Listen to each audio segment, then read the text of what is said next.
coalesce, what will be the velocity of big drop?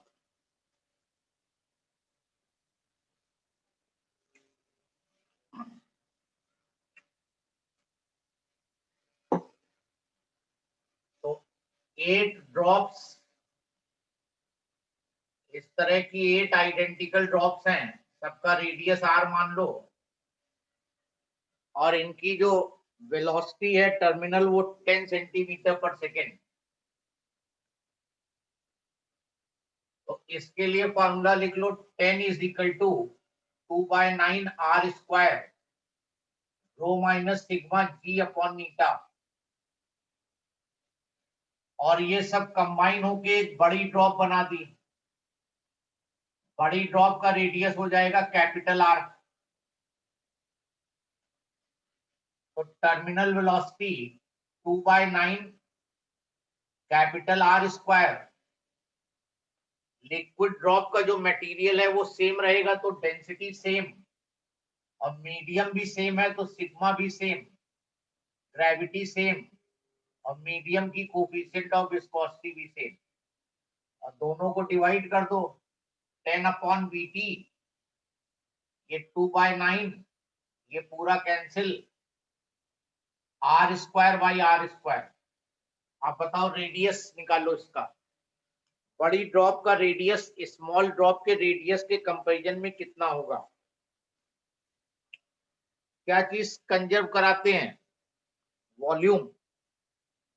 Volume को conserve करा दो और तुम्हें दोनों में रिलेशन मिल जाएगा।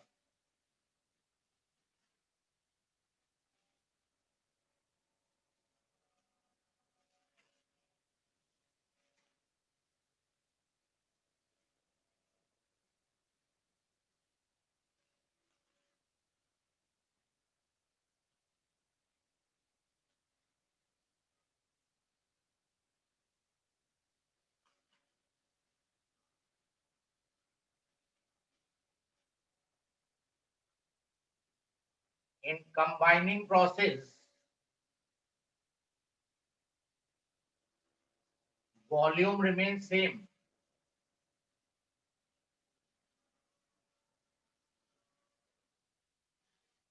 तो 4/3 पाई r क्यूब, ये तो कोलैश होने के बाद का वॉल्यूम है, और पहले ये टोटल मिला के 8 ड्रॉप्स थी, तो 8 ड्रॉप्स का वॉल्यूम 4/3 पाई r क्यूब इंटू 8, ये 4/3 पाई क्यूब रूट लिया तो कैपिटल R आ जाएगा, 2 का क्यूब रूट 8 का क्यूब रूट 2 और r क्यूब का r, तो 10/Vt, r स्क्वायर और कैपिटल R की जगह 2r का होल स्क्वायर, ये r square upon 4r square, तो Vt is equal to 40 centimetre per second.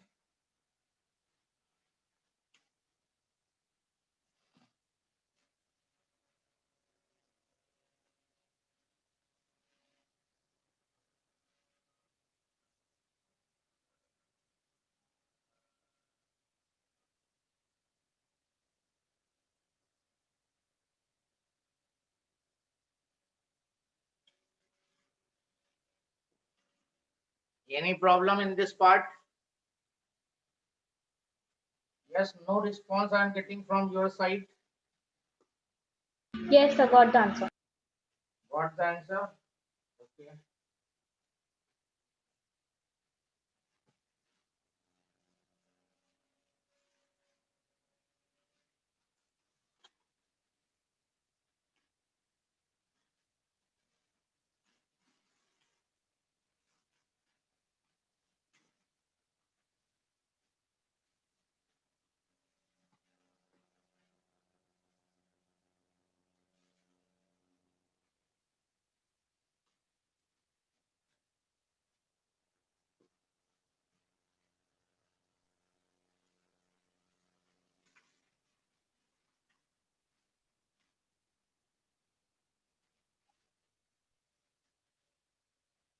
Then next heading डालो,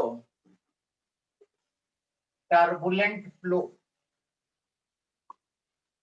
एक तो स्ट्रीम लाइन फ्लो था, इसमें particles of the medium exactly वही पाथ फॉलो कर रहे थे जो प्रीसीडिंग पार्टिकल फॉलो कर रहा था। अब turbulent flow, turbulent flow, in this type of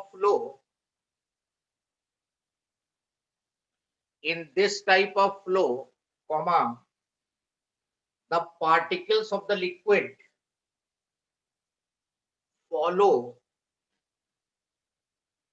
independent paths.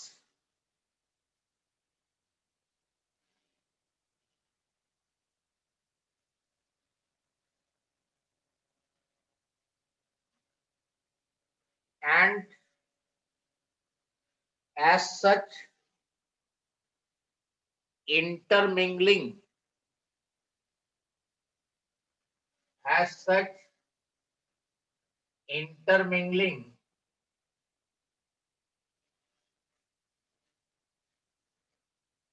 of two or more layers take place.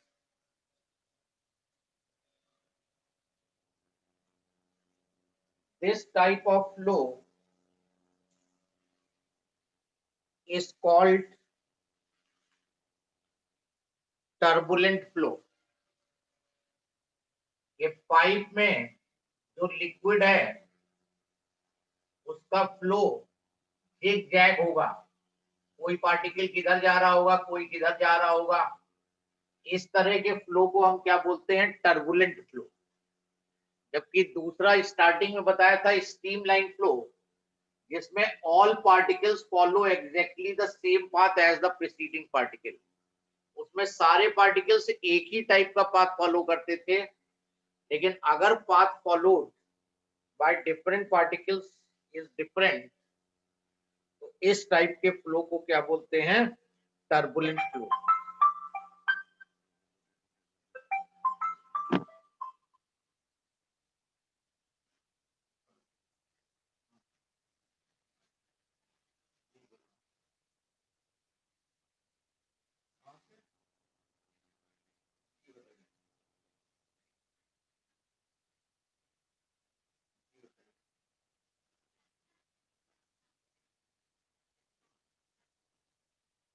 कितने का रिफंड है?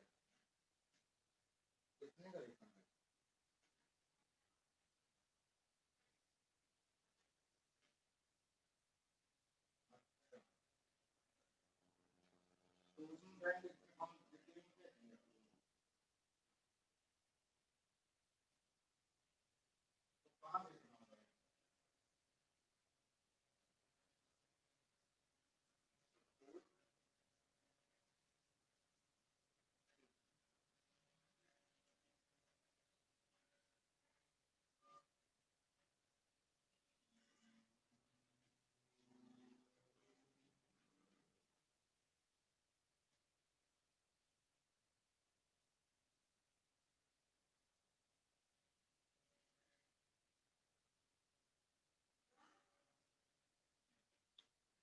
Then next heading, critical velocity of the liquid. Critical velocity. Critical velocity. ये जो critical velocity है, यही decide करता है कि जो फ्लो होगा वो टर्बुलेंट होगा कि स्ट्रीमलाइन होगा।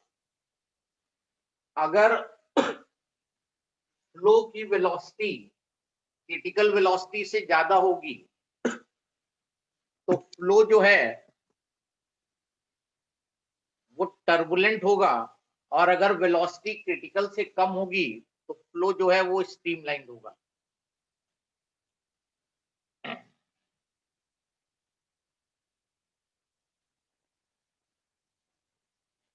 इसमें लिखो, if the velocity of flow of liquid is less than critical velocity,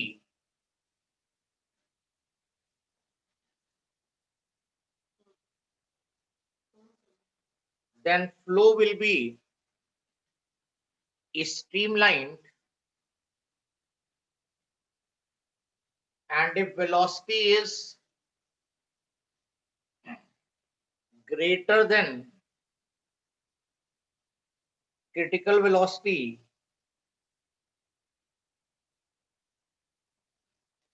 then flow will be turbulent. So critical velocity is the minimum velocity at which flow just becomes turbulent. Critical velocity जो है that is minimum velocity जब flow जो है वो turbulent हो जाएगा, इस velocity को बोलते हैं क्रिटिकल वेलोसिटी। नेक्स्ट लाइन में लिखो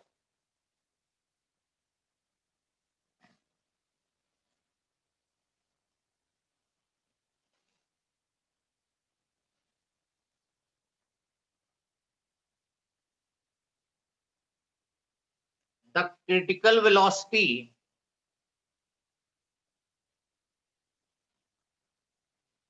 for a flowing liquid in a tube depends upon So the critical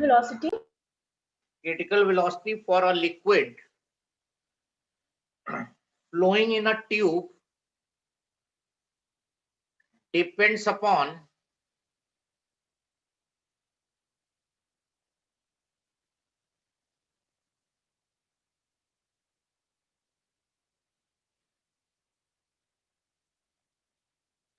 first coefficient of viscosity bracket में नीटा,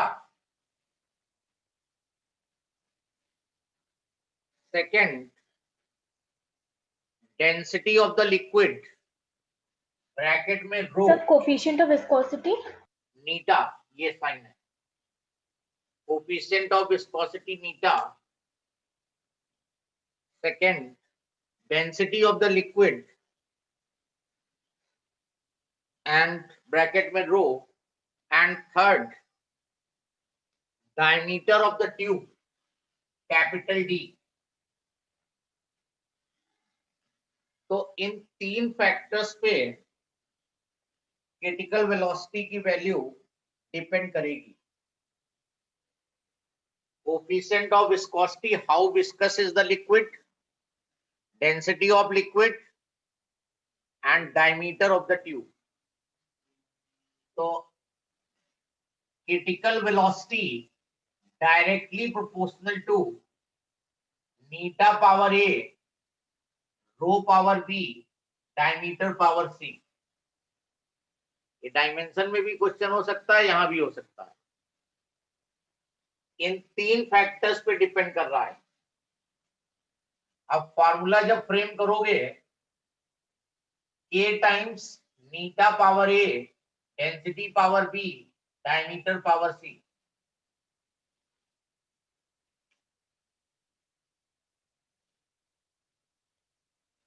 सबके डायमेंशन रख दो। वेलोसिटी का dimension LT - 1, coefficient of viscosity का ML - 1 T - 1, डेंसिटी का किलोग्राम पर मीटर क्यूब ML - 3, और डायमीटर मतलब लेंथ हो गई तो L power C power B power A, जैसे फार्मूला डायमेंशन में एस्टेब्लिश किया था।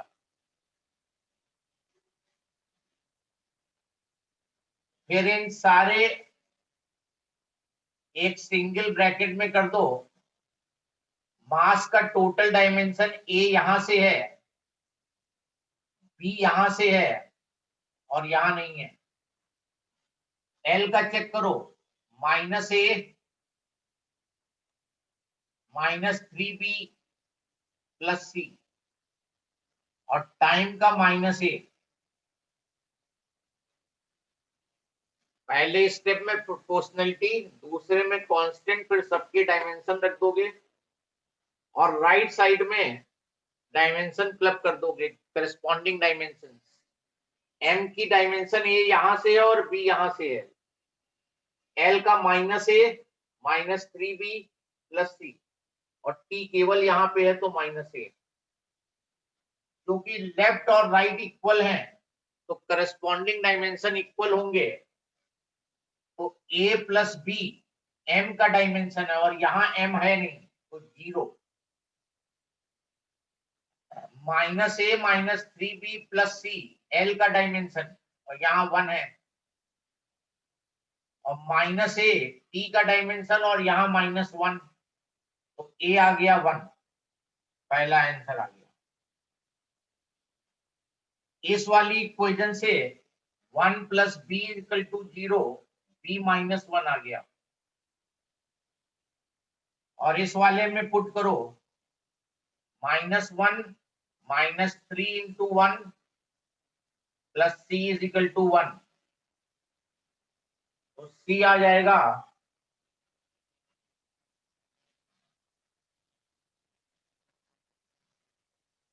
नहीं, b सॉरी -1 है, b इज -1, तो ये हो जाएगा 3 × -1, तो 3 - 1 2 उधर गया तो -1।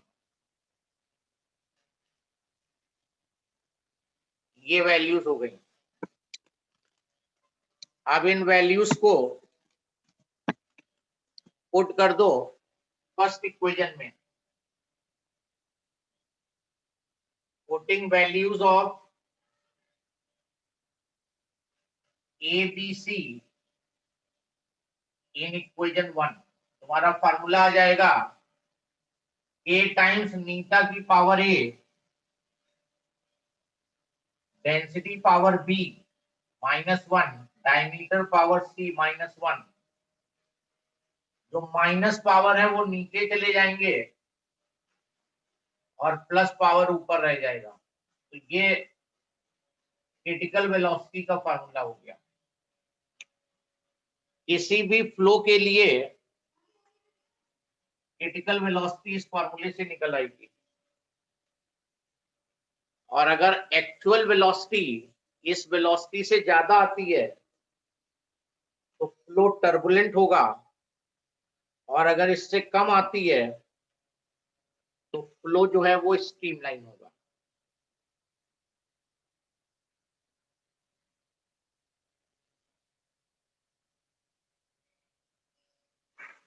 चेक कर लो, किसी स्टेप में कोई प्रॉब्लम हो you can ask.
Next line में लिखूं,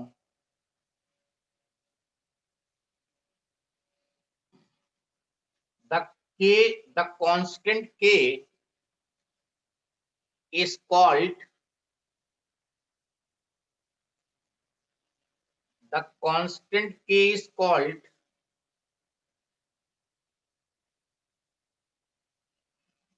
Reynolds number. Reynolds number.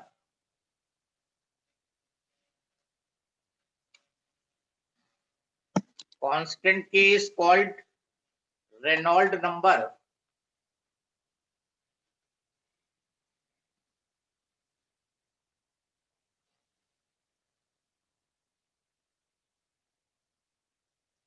Next line में the value of Reynolds number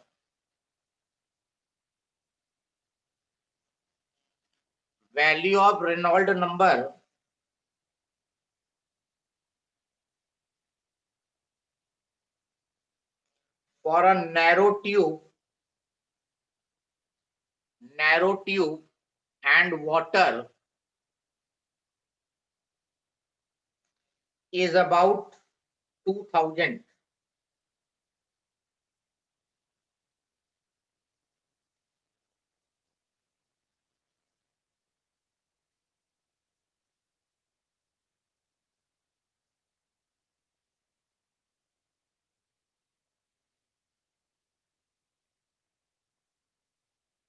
Next line में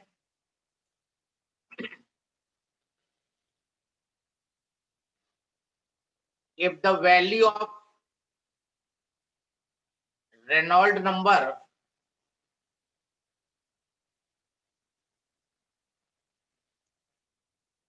comes to be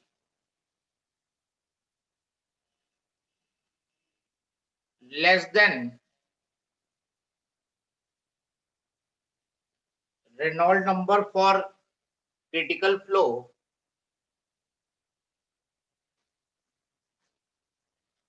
then flow will be streamlined and if greater,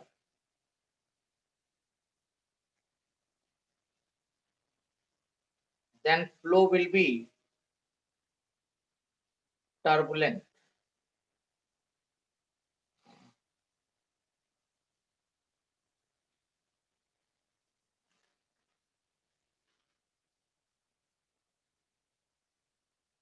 Any problem? No, sir. Then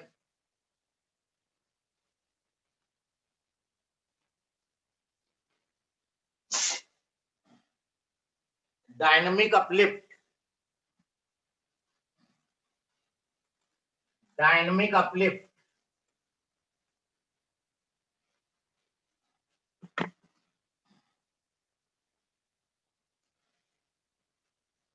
Now this is basically in the Bernoulli's theorem. Bernoulli's theorem में बताया था according to Bernoulli's theorem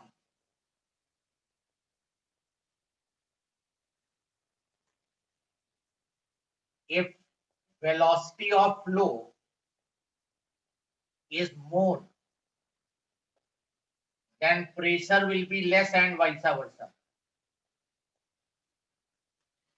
जहां पर flow की velocity ज्यादा होगी वहां pressure कम होगा और जहां वेलोसिटी कम होगी वहां प्रेशर ज्यादा होगा.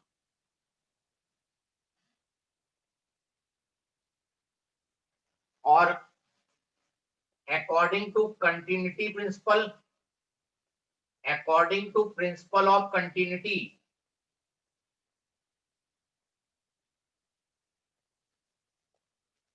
where area is more,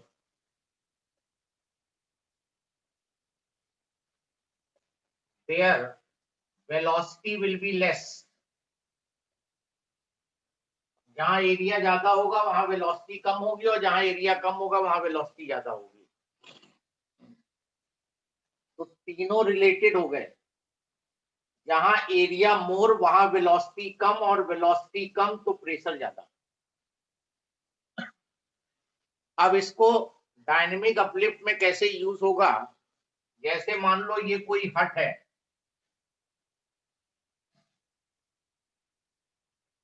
ये रूफ है, इसमें लिखो during storm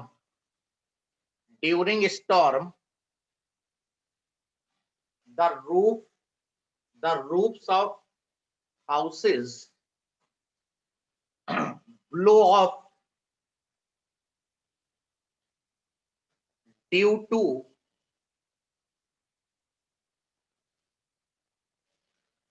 uplift, due to dynamic uplift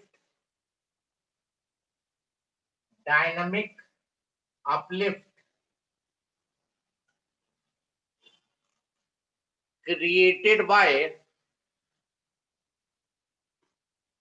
pressure difference below and above the roof.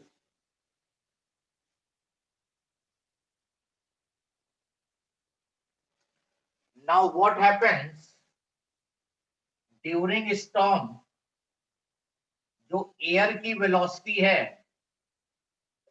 Air velocity above the roof मोर होगी और below the roof air velocity is less.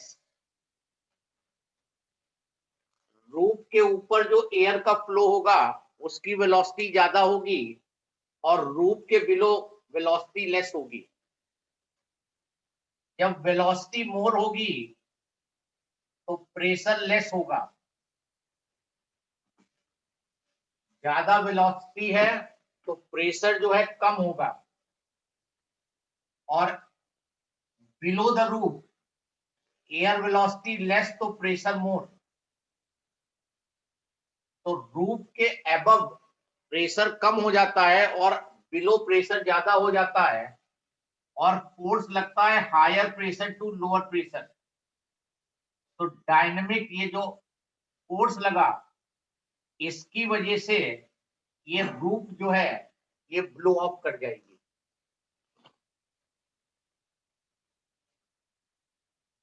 Above the roof velocity मोर तो pressure come, below the roof velocity less होगी, pressure ज्यादा हो जाएगा और हमेशा जो फोर्स लगता है वो higher pressure side to lower pressure side.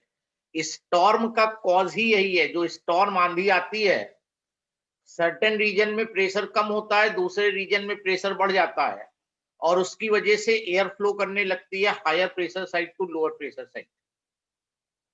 तो this is the cause why the roofs of the house blow off during storm। अब इससे बचना अगर है तो जो विंडो है उनको ओपन कर देना होगा तुम्हें। अगर हाउस की विंडो ओपन होंगी तो विंडो के थ्रू भी एयर नीचे वेलोसिटी और ऊपर वेलोसिटी में ज्यादा डिफरेंस नहीं होगा, तो दोनों साइड जो प्रेशर है वो ऑलमोस्ट सेम होगा, तो डायनेमिक अपलिफ्ट क्रिएट नहीं होगा। बल्कि उल्टा करते हैं कि जब स्टॉर्म या आंधी आती है तो तुरंत खिड़की